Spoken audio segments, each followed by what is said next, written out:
2013년 10월 20일 부산 법미선언 일요부패를 시작하겠습니다.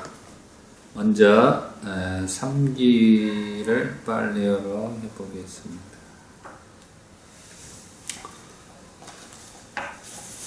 이 3기가 보니까 이렇게 인터넷에 나와요. 이제 노래식으로 이렇게 나오는데 그 소리 운율이 참 좋더라고요. 우리가 지금 제가 하던 패턴으로 하시면 보시죠. 나모 따사 바가와또 아라하또 삼마삼부따사 나모 따사 바가와또 아라하또 삼마삼부따사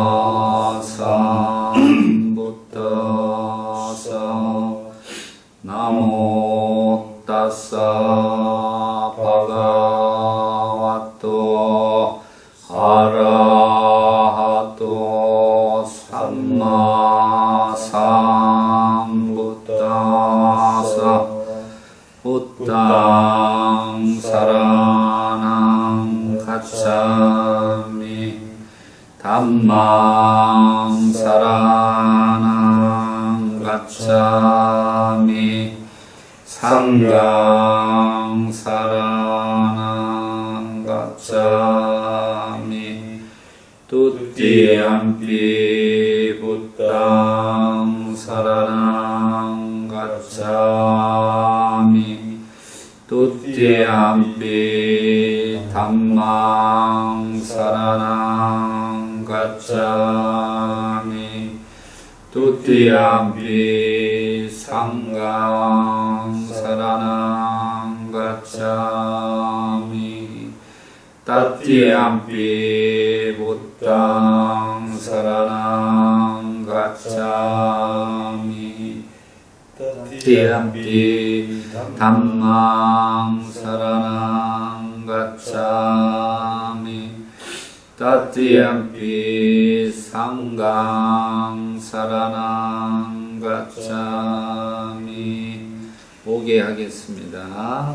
빠나티 빠따 베라마니 시카빠당 사마디야미 아딘나다나 베라마니 시카빠당 사마디야미 까메슈 미차짜라 베라마니 시카빠당 사마디야미 무사와다 베라마니 시카빠당 사마디야미 무사와다 베라마니 시카빠당 사마디야미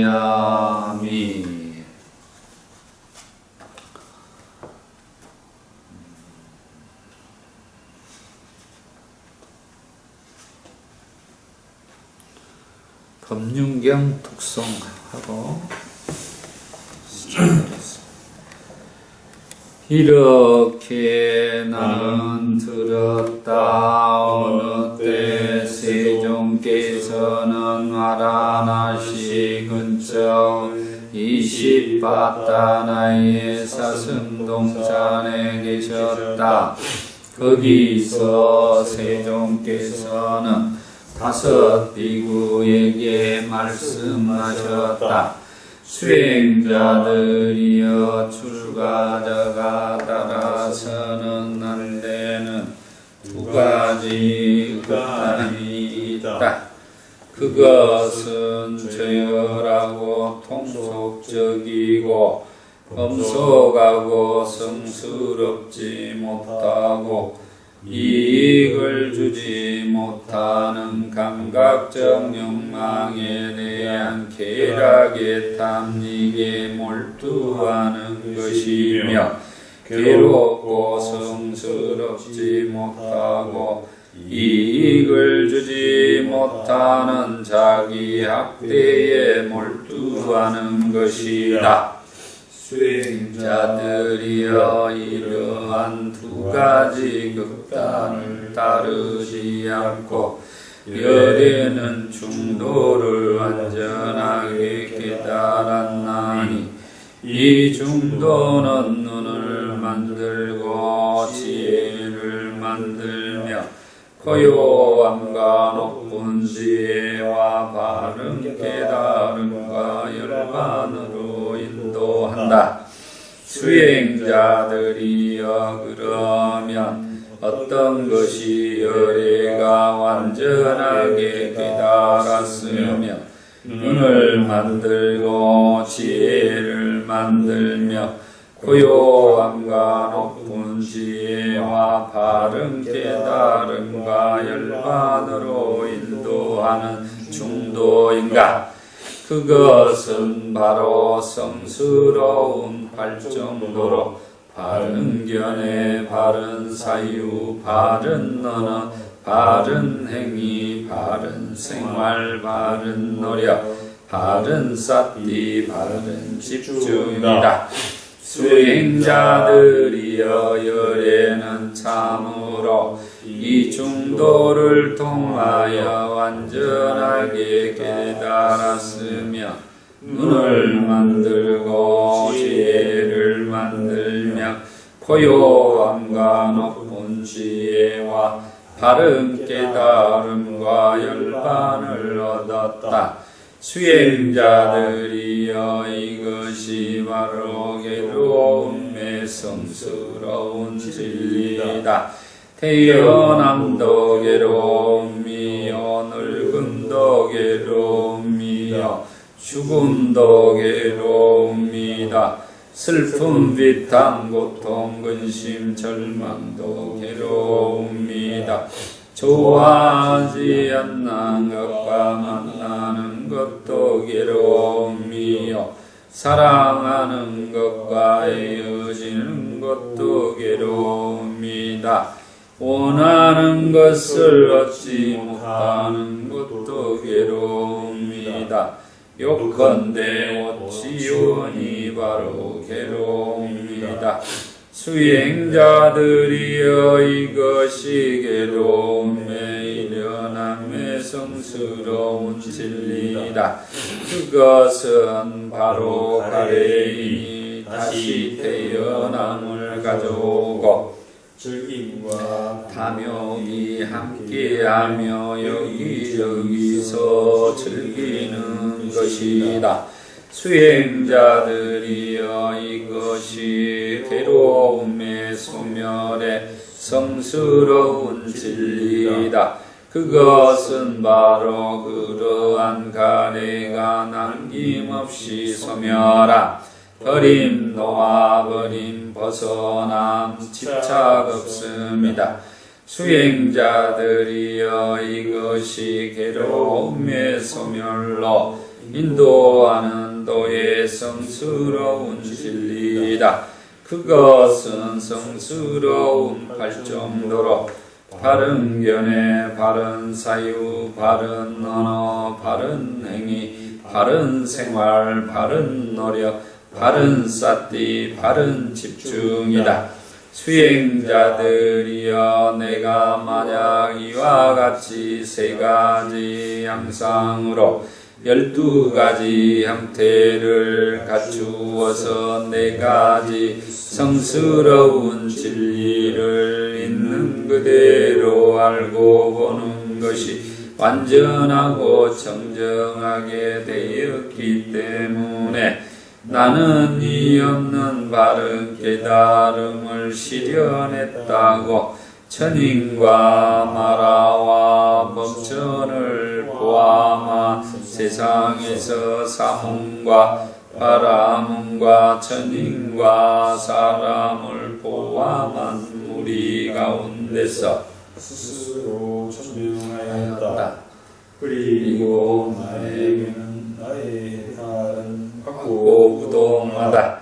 이것이 나의 마지막 태어남이며 이제 더 이상의 다시 태어남은 없다라는 지견이 일어났다.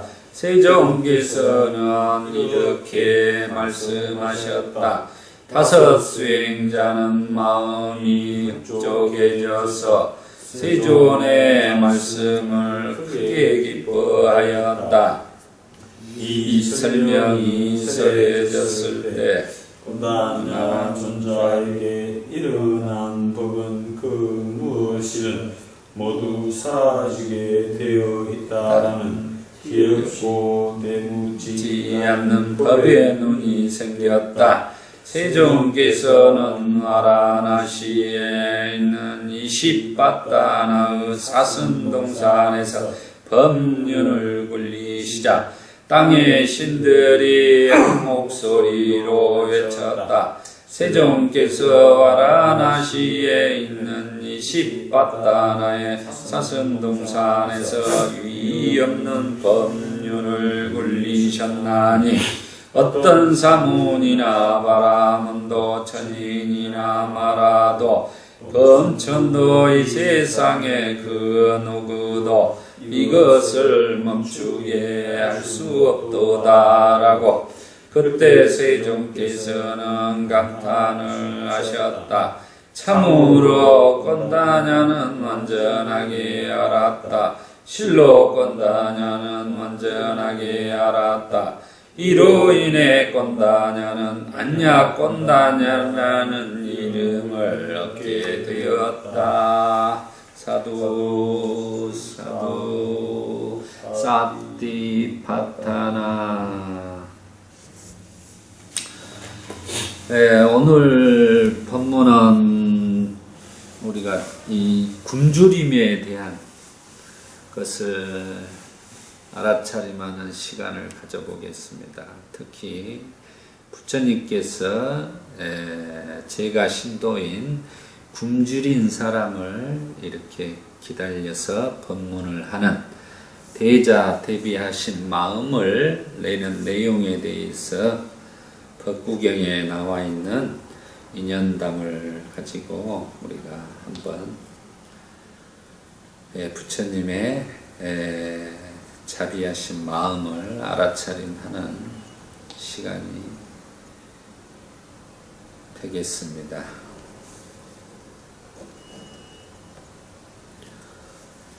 먼저 초기 불교의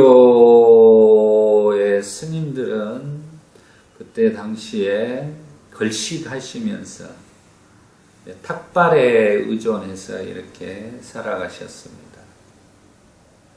대부분 이렇게 초청을 한다든가 아니면은 순번을 이렇게 정해서 한다든가 초하루에 이렇게 공양을 올린다든가 또 보름에 이렇게 공양을 올린다. 우보사타 저일에 공양을 올린다든가 이렇게 또 이제 승원으로 찾아와서 이렇게 공양을 올리는 경우 또 이제 이렇게 초청해서 공양을 올리는 경우 이제 초청을 받지 못한 스님들은 이제 탁발을 나가서 칠가식을 하면서 이렇게 걸식을 하셨습니다.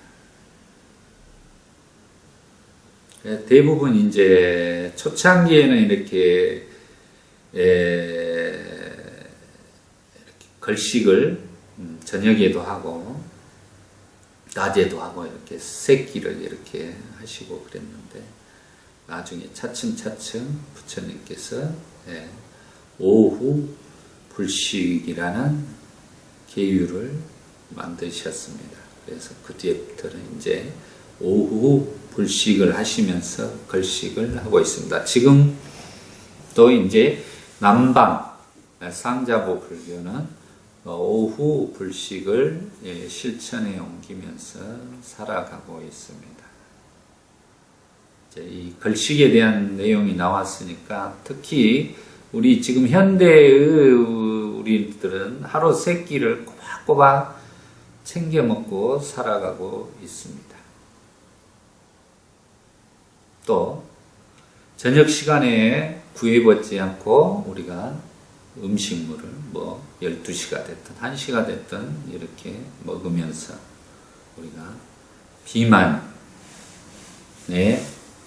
걸려가지고 고생을 하고 병이 들고 또 절제하지 못한 식탐 때문에 살이 쪄서 다이어트 한다고 많은 돈을 쓰고 살아가고 있습니다. 한편으로 보면은 저 아프리카 같은 경우는 굶어서 5초에 어린아이들이 5초에 한 명씩 죽어간다고 그래요. 하지만 우리는 음식물이 남아가지고 처치곤란할 지경에 이르렀습니다. 우리가 이 공양 개송에서도 우리가 항시하고 있지만 한 방울의 물에도 천지의 은혜가 스며 있고 한 알의 곡식에도 만인의 노고가 담겨 있습니다. 이 음식으로 줄임배를 달래고 몸과 마음을 바로 알아차림하여 사회 대중을 위하여 봉사하겠습니다. 이렇게 공양 개송을 하면서 우리가 알아차려야 할 것이 한 방울의 물과 한 알의 곡식들 이런 것들이 내가 살아가는 자양분으로서 얼마나 소중하고 귀한 음식이 되는가. 우리가 그 음식들을 낭비하고 폭식을 통해서 이렇게 버려지고 이런 것들은 아프리카의 그 어린아이들이 5초마다 죽어가는 입장에서 봤을 때는 정말로 우리가 한번 다시 생각해보고 살아가야 된다는 거죠. 우리나라에서도 근처에서 뭐 노숙자들이나 헐벗은 옷과 굶주린 얼굴을 하고 다니는 사람들이 많습니다. 굶주림 자체는 역사 이래로 참으로 인간에게는 참 고통스러운 일이 아닐 수 없습니다.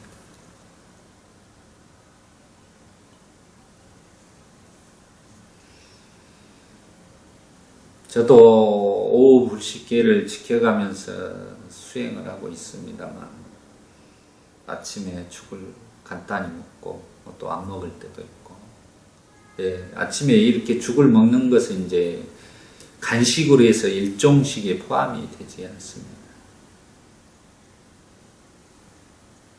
사시의 경우 점심 공양 또 이제 오후에는 짜뚜마뚜라고 해서 이제 약간 이런 집 종류 이렇게 갈아서 이런 종류는 간식으로 닭밀이라든가 이런 것들은 먹을 수 있게 되어 있습니다. 그렇게 보내도 뭐 배가 고픈지를 모르고 이렇게 살아가고 있습니다.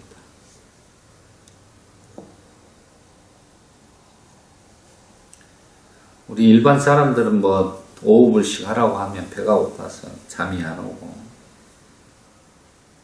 배고픔을 고통을 호소하고 그러죠. 그렇죠. 우리가 이 배고픔과 이런 굶주림 그리고 또 걸식 또 아프리카의 사람들이 굶주려가고 이런 것들에 대해서 조금은 한번 깊이 생각을 해보고 어떻게 서로 간에 도와주면서 상생할 것인가에 대해서 우리 불자 법부님들께서는 한번 깊이 생각해 보시길 바랍니다. 이제 오늘은 배고픔에 대한 본문을 하고자 이렇게 서론이 조금 길었습니다. 부처님께서 법국경에 보면 부처님께서 배고픈 농부에게 깨달음을 주는 장면이 있어 감동 깊었습니다. 먼저 부처님의 개송부터 들어보고 이야기를 하고자 합니다. 굶주림은 가장 심각한 질병이고 형성된 것들은 극심한 괴로움이다. 이것을 있는 그대로 알면 열반 곧 위없는 지복을 얻는다. 법구경 안락품 203 전재성 박사의 담마파타입니다. 이 시가 설해진 데는 이와 같은 인연담이 있습니다. 부처님께서 사와띠시의 제따숲에 계실 때 어떤 제가 신도와 관련된 이야기입니다. 어느 날 부처님께서 간다꾸띠에 앉아, 간다꾸띠는 이제 열의 향실이라고 합니다. 이른 아침에 세상을 관찰하고 알라비 지방으로 갔다. 알라비 주민들은 부처님을 초대했습니다. 그때는 이렇게 부처님이 가시면 초대해가지고 공양을 올리고 법문을 항시 이렇게 듣습니다.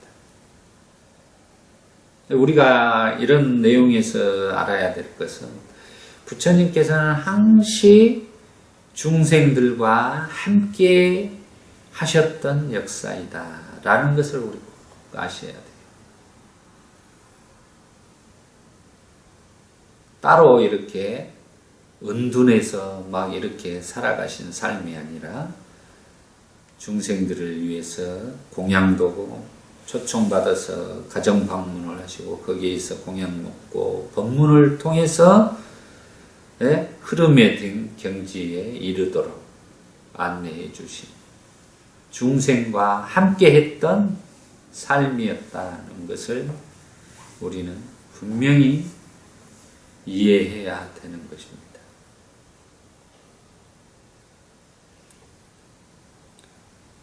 그 가난한 사람도 부처님께서 오셨다는 소식을 듣고 가르침을 들으러 가려고 생각합니다.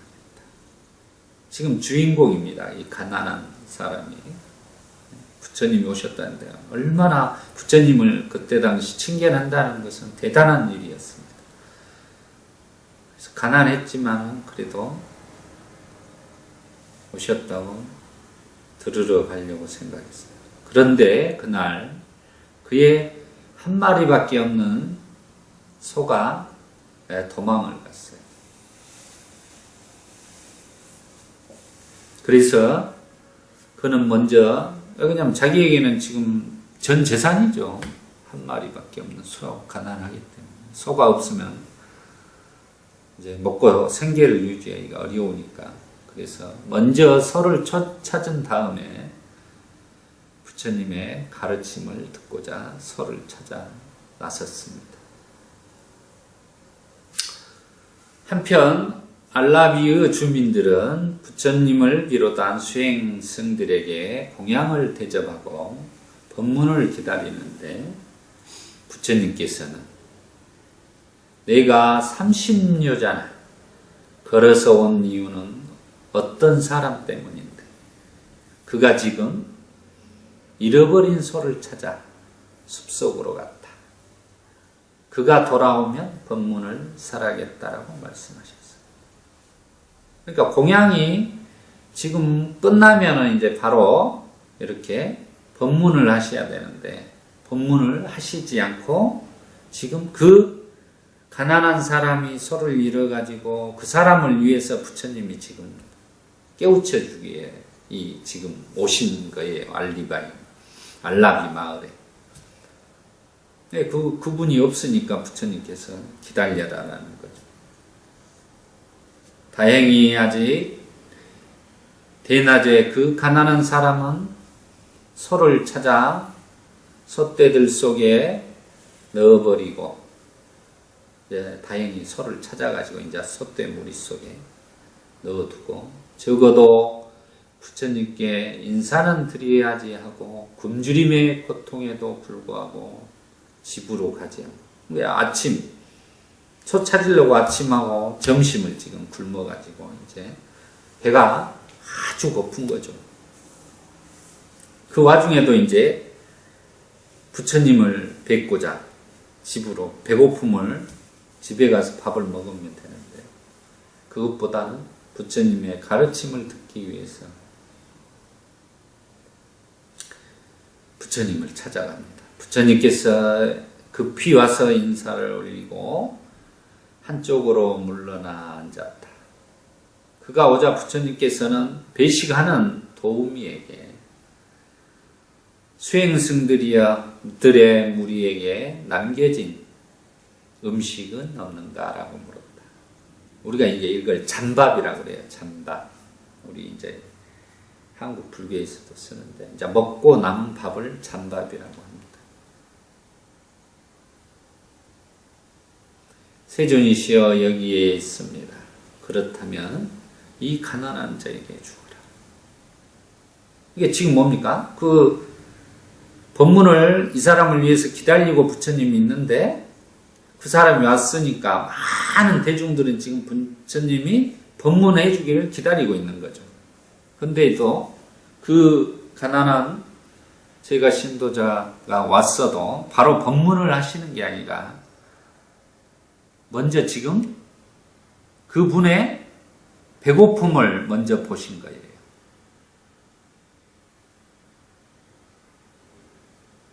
우리가 성경에 보면 많은 양들이 있고 그러지만 길 잃은 양을 이렇게 챙긴다 그러죠. 그런 것처럼 지금 뭡니까? 이 배고픈 사람을 먼저 챙기는 거예요. 부처님께서.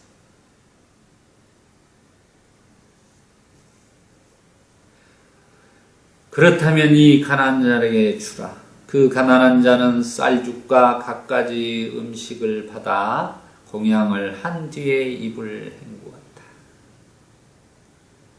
이제 배가 부르니까 얼마나 좋아요.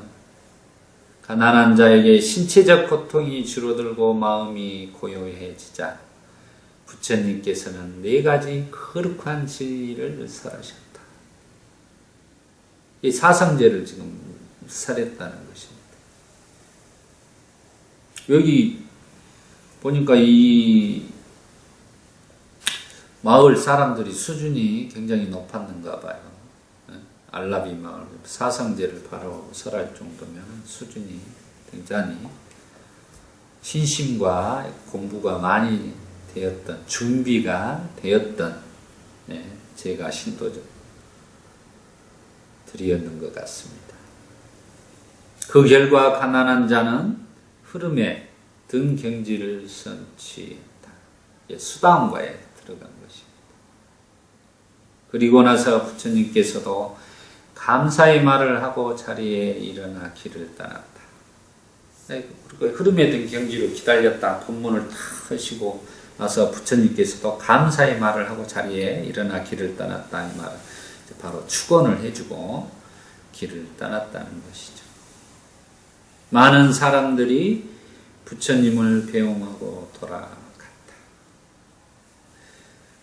수행승들은 부처님과 함께 가면서 오늘 부처님께서 하신 일은 예전에 없었던 일이다.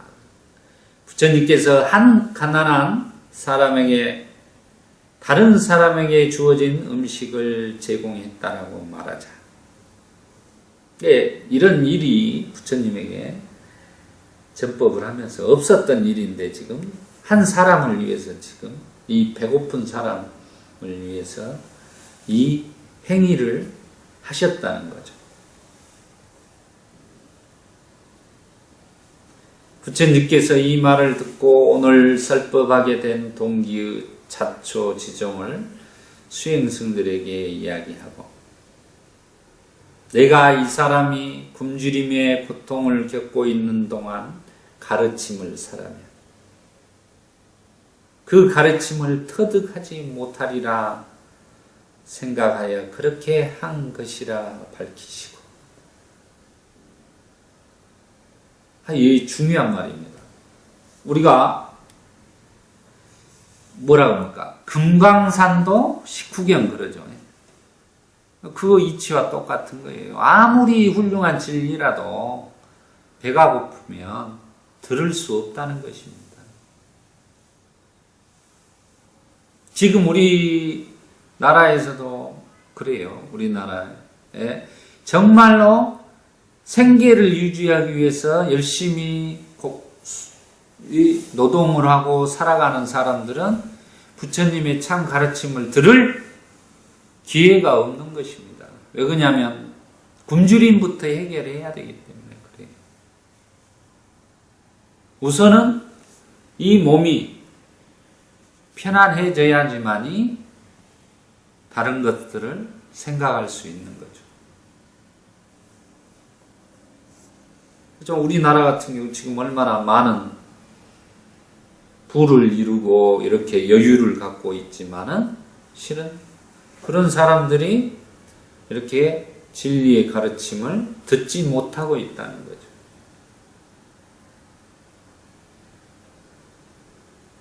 우리 지금 선원 옆으로 요 뒤에 이 공터가 있었지 않습니까? 이게 전부 지금 이렇게 단장을 해가지고 보니까 주차장을 크게 만들었어요. 그게 어떤 주차장이냐?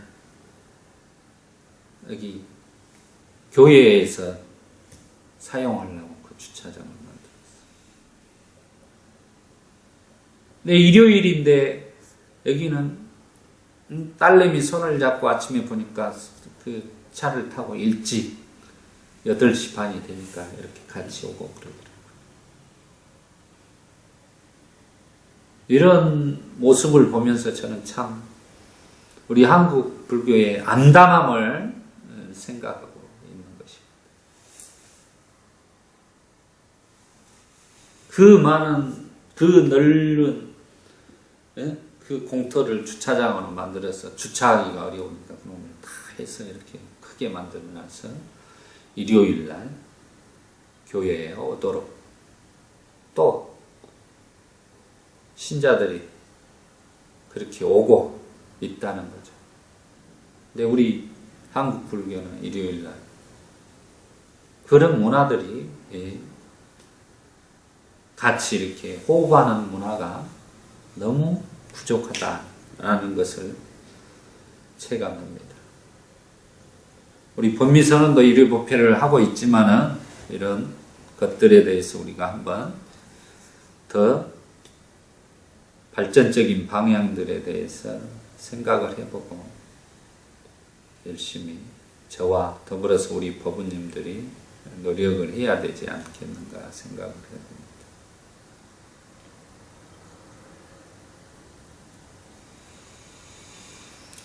그리고 이어서 부처님께서 개송으로서 말씀하십니다. 굶주림은 가장 심각한 질병이고 형성된 것들은 극심한 괴로움이다. 이것을 있는 그대로 알면 열반 곧 위없는 지복을 얻는다 라고 가르치셨다. 이 가르침이 끝나자마자 많은 사람들이 흐름에 든 경지를 성취했다. 이 개송에서 보고 인연담에서 알 수 있듯이 부처님께서는 정말로 우리가 대자대비라는 말을 많이 쓰는데 이런 지금 가난한 사람, 배고픈 사람을 위해서 이렇게 그 사람의 배고픔까지 그 모든 것을 배려하고 30여자나 되는 거리를 와서 그 가르침을 설하여서 깨우쳐 준다는 것. 이거 정신은 정말로 우리 현대 이 지금 스님들과 우리 제가자의 법부님들이 깊이 생각해 봐야 될 문제다. 불교는 바로 모든 사람들과 함께하는 실천적인, 사회적인, 실천적인 불교의 모습인 것이죠. 뭐 산속에 그냥 해서 도인처럼 사는 이런 불교가 아닙니다. 우리 제가자들이나 일반 대중들은 스님들이 뭐 이슬 먹고 사는 줄 알고 산속에서 뭐 그렇게 돌아다니고 시내를 활보해서 전법을 다니면은 손가락질을 하고 이렇게 하는 문화, 이런 것들이 그 인식이 바뀌어야 된다는 거죠. 스님들을 초청해서 가정으로 공양도 올리고 법문도 하고 같이 대화도 나누고 이렇게 하는 문화가 지금 살아나야 되는 것입니다.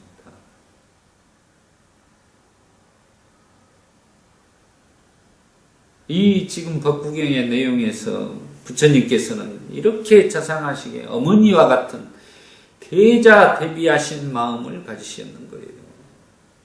모든 중생을 다 이렇게 구제하는 그거의 대자대비가 아니라 그 배고픈 가난한 자의 제도하기 위해서 그 먼 거리를 와서 그 배고픔을 해결하고 법문을 통해서 흐름에 든 경지에 이르게 하는 그 마음 자체가 바로 이 우주에 그보다 더 클 수 없는 것입니다. 무엇을 더 크다고 할 거예요? 한 사람의 그 배고픔과 그런 것들을 어루만질 수 있는 그 마음, 그게 바로 불교의 가장 숭고한 마음이고 해탈한 자의 마음이 되는 것입니다. 우리는 우리도 할 수 있는 거예요. 그게 바로 소통과 나눔을 통해서 우리가 마음을 내게 되면 해탈한 마음, 부처의 마음으로 살아갈 수 있는 것입니다. 나는 왜 안 돼? 나는 할 수 없어? 이게 아닙니다. 우리는 항시 하루를 살아가면서 부처의 마음과 마구니의 마음이 공존하고 있는 거예요. 그 부처의 마음을 얼마나 100%로 만들어 가느냐를 노력하고 쌉디로서 알아차림하고 수행 정진하는 것이 바로 불교의 수행인 것입니다. 가난한 자와 부자와 왕과 노예를 막론하고 모두에게 부처님은 평등심으로 대하시고 살았어요. 아나타핀티카라는 대부호가 위사빠라는 그런 장자가 그 시주를 하고 그래도 똑같이 되었다는 거죠.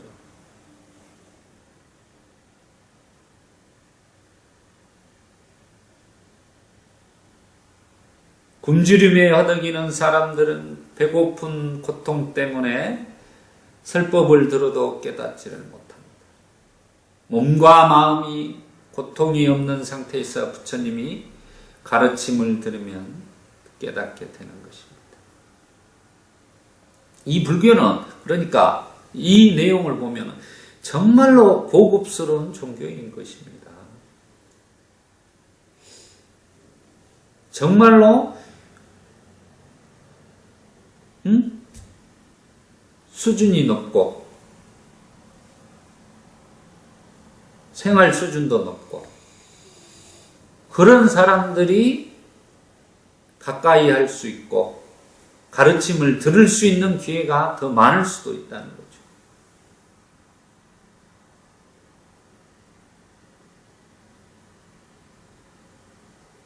하지만 우리 한국 불교는 큰 어렵고 가난한 사람들이 가서 그래도 시간을 쪼개갖고 이렇게 공양미라도 올리고 보시함에 복전함에 복이라도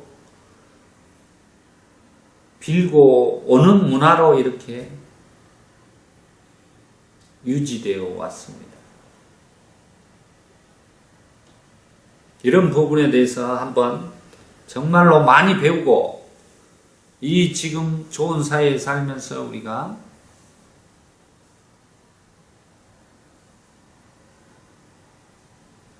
그런 것들에 대해서 한 번은 생각을 해봐야 됩니다.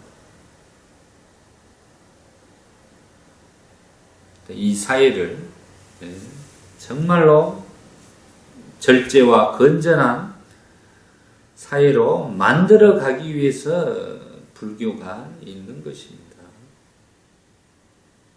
나만 해탈해서 고통을 없애버리면 되지라는 이런 좁은 식견, 그런 불교는 아닌 것입니다. 부처님 당시에는 수행승들이 모두 다 걸식하면서 오불식하면서 건강관리를 하셨습니다. 지금으로 보면은 하루 단식을 하고 그러면 굉장히 좋다 그래요. 위장을 우리가 너무 많이 먹어서 병이 나는 것입니다. 그러게 보면 부처님이 성견지명이 있으셨죠. 한마디로 그때 당시 다이어트를 시킨 거예요. 다이어트의 원조가 우리 부처님이십니다. 카운셀링의 원조가 부처님이시고,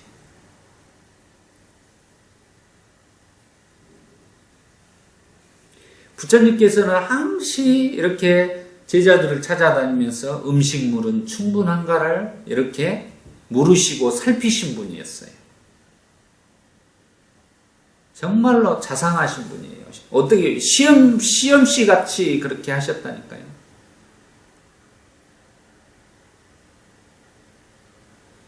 네? 알라비 주민들의 설법 요청에도 불구하고 가난한 사람을 기다리시다가 가난한 사람이 도착하니 배가 굶주려 고통 때문에 내가 법문을 해줘도 잘 알아듣지 못할 것이다 생각하시고 먼저 밥을 주라고 하시는 부처님 마음을 우리가 어찌 존경하지 않을 수 있겠습니다. 부처님의 다른 내용 다 빼버리고 이런 마음을 가지고 있다는 거죠, 부처님은.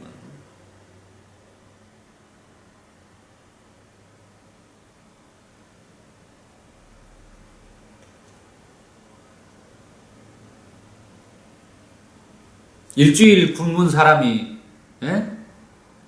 밥을 얻어먹으러 갔는데 거기서 밥은 안 내주고 10만 원짜리 수표를 준다면 얼마나 미치겠어요. 밥 한 끼가 그 사람에게는 10만 원보다 더 중요한 거예요. 우선 그 굶주림을 해결할 수 있는 그 밥 한 그릇이 이 삶에는 배고픈 자에게는 희망입니다. 지혜라는 게 그렇게 쓰는 거예요. 10만 원을 줬다고 너가 가서 그 먼 거리를 찾아갔습니까? 가다가 죽어요.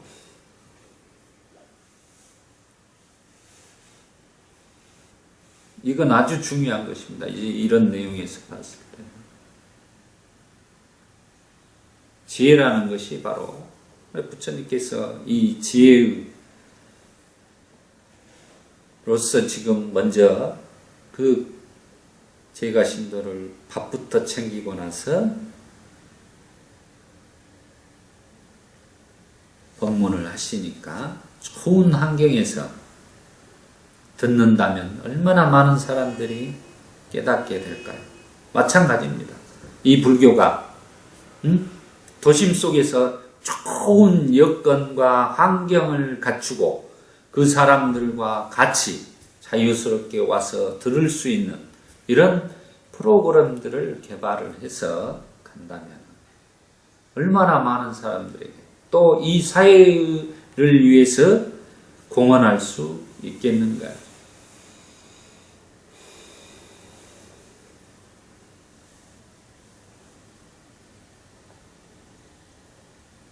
우리의 현실은 얼마나 고통스럽습니까? 여름에 떼약볕에서 법문을 듣고 있고 겨울에는 차디찬 마룻바닥에서 덜덜 떨면서 법문을 듣습니다. 산중에 큰 사찰을 가면 바닥이 그 전통 문화재라고 해서 바닥을 손을 못 대요. 그러니까 그 추위에 덜덜덜덜 겨울에 떨면서 그 법문을 듣고 아침 예불을 하고 드리고 그래요.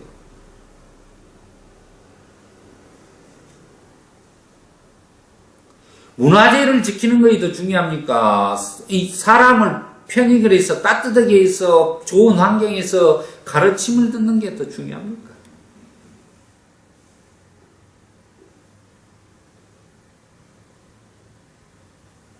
그리고 몇 시간을 쪼그리 들고 그 법문을 듣고 있다는 거죠.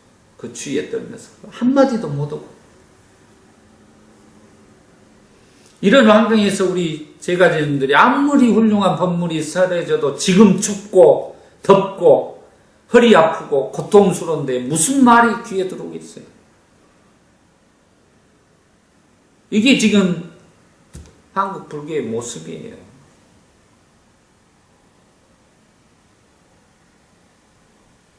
우리 불교도 법회를 볼 때는 의자에 앉아서 설법을 듣는 공간으로 바뀌어야 돼요. 시대가 이제 맨 절해라 뭐대라 이렇게 아니라 절이 중요한 게 아니지 않습니까?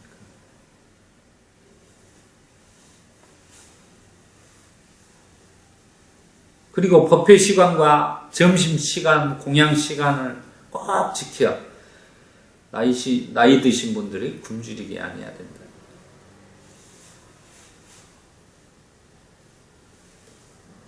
하다 보면 이렇게 공양 시간도 막 이렇게 전달하려다가 그냥 법회 보다가 뭐 연불하다가 법문하다가 하면 뭐 12시가 넘어가고 1시 돼버리고 그래요.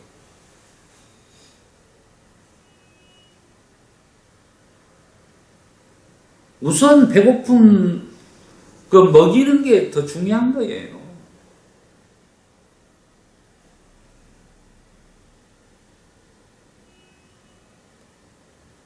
가난한 사람이 잃어버린 소를 찾아 나섰다가 찾고 나서 굶주린 고통을 해결하기 위해서 집으로 가지 않고 부처님에게 인사드리러 오는 장면이 정말로 얼마나 믿음이 신심이 있느냐는 거죠. 그렇기 때문에 부처님이 탁 가서 밥을 챙겨주니 얼마나 그 감동이 무한한 그 자비심이 느껴지고 거기에다가 몸을 만족시켜주고 정신적으로는 뭐 사성제를 통해서 탁 법안이 뜨이게 눈을 생기게 해서 수다원과에 들게 해주니 얼마나 좋은 그림입니까? 이게 불교예요. 그런 모습이 불교의 모습이라는 거죠. 그 가난한 사람이 잃어버린 소를 찾고 굶주린 고통을 참고 부처님에게 인사하러 가는 믿음의 행위를 통해 맛있는 식사도 얻어먹고 훌륭한 사성제법을 듣고 수다원이 되는 이 아름다운 장면을 어찌 우리가 감탄하고 감동하지 않겠습니까? 이게 살아있는 불교입니다.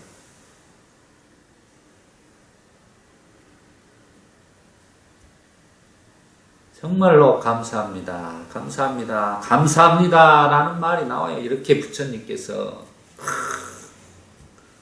상황 속에서 굶주린 이 가난한 사람을 위해서 기다렸다가 밥을 챙기고 법문을 해주는 이 모습을 보고 제가 부처님의 제자로서 이렇게 살아가는 것을 너무나 뿌듯하고 너무나 감사하는 거예요. 우리 제가자 법우님들도 마찬가지예요. 부처님의 이런 인간적인 모습을 담고 본받아 이렇게 긍지심과 자부심을 가지고 살아가시고 또 실천해 가야 된다는 것입니다. 우리도 법미선언도 미약하지만 이제 차츰차츰 우리 법우님들이 이런 진정한 부처님의 가르침을 통해서 이 사회를 위해 또 사람들을 위해 소통과 나눔을 통해 실천해가는 그런 법운님들이 되시기를 바랍니다. 오늘 법문은 이걸로 하고 축원하겠습니다. 오늘 부산 법미선언 1호 법회에 우리 부처님의 가난한 자를 위해서 법문하신 내용의 경청 공덕으로 이 생에 도과를 성취하시기를 진심으로 축원드립니다. 사두 사두 사띠 바타나 수고하셨습니다. 네.